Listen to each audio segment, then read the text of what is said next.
चारधाम यात्रा पर हर दिन हजारों की संख्या में यात्री उत्तराखंड पहुंच रहे हैं, जहां से ये यात्री अपने साथ कई टन कूड़ा चारधाम यात्रा पर लेकर जाते हैं।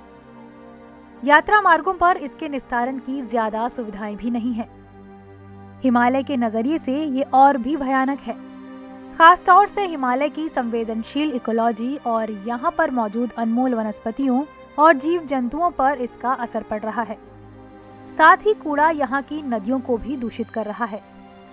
चारधाम यात्रा पर धामों में पहुँचने वाले कूड़े और हिमालय पर इसके बढ़ते प्रभावों को लेकर हमने गढ़वाल केंद्रीय विश्वविद्यालय के कुछ जानकारों और वैज्ञानिकों से बात की, जिन्होंने इस मामले पर गंभीर चिंता जताई है।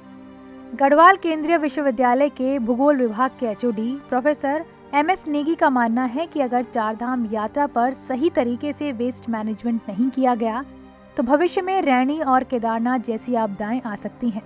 प्लास्टिक तो ऐसी चीज़ है कि वो कभी सड़ती गलती भी नहीं है, तो लंबे उसको तो सैकड़ों सालों तक वो वैसे रहेगी और अपने नीचे कुछ भी नहीं होने देती है।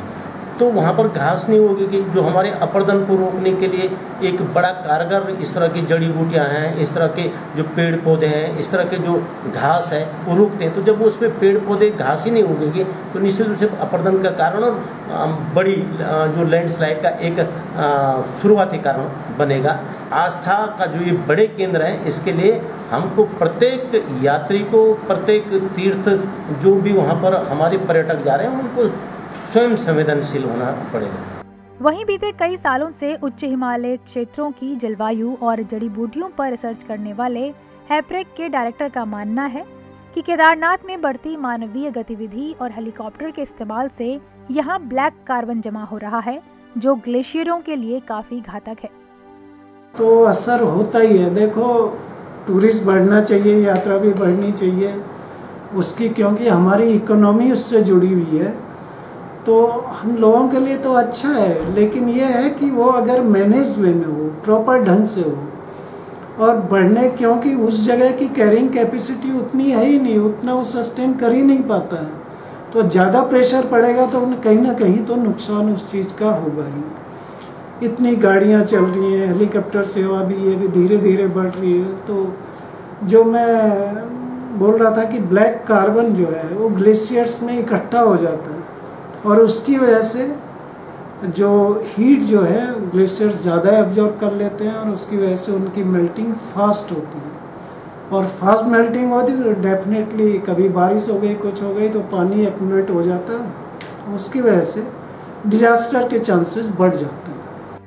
लंबे समय से गढ़वाल विश्वविद्यालय के पर्यटन विभाग में कार्यरत डॉक्टर सर्वेश उनियाल का कहना है कि केदारनाथ यात्रा आर्थिक दृष्टि से बहुत महत्वपूर्ण है, मगर यहाँ की जलवायु को लेकर भी सभी को सोचने की जरूरत है। पहला कदम तो यही होना चाहिए कि हम सभी को इस बात पर ध्यान रखना होगा कि हम अपने कूड़े का निस्तारण स्वयं करें। अगर हम पॉलीथीन का प्रयोग हिमालयी क्षेत्रों में कर रहे हैं तो उन्हें इस बात का ध्यान रखें कि वहाँ कोई ऐसा सिस्टम नहीं है कि वो पॉलीथीन निस्तारित करने की कोई प्रोविज़न है, उसको हम स्वयं नीचे लाएं और ऐसे स्थानों पर डंप करें जहाँ से कि कूड़ा निस्तारण हो सके। तो कहने का मतलब ये है कि हिमालयी क्षेत्रों को बचाने का जिम्मा प्रत्येक नागरिक का ही है, हम लोगों का ही है और हम लोगों को ही पहले पहल करनी पड़ेगी। कुल मिलाकर कहें तो चारधाम यात्रा से भले ही राज्य के पर्यटन के साथ ही आर्थिकी को गति मिल रही हो, लेकिन इसमें हो रही अनियमितता का खामियाजा हिमालय को भुगतना पड़ रहा है, जो भविष्य के लिए खतरे की घंटी है। ईटीवी भारत के लिए श्रीनगर गढ़वाल से विनय भट्ट की रिपोर्ट।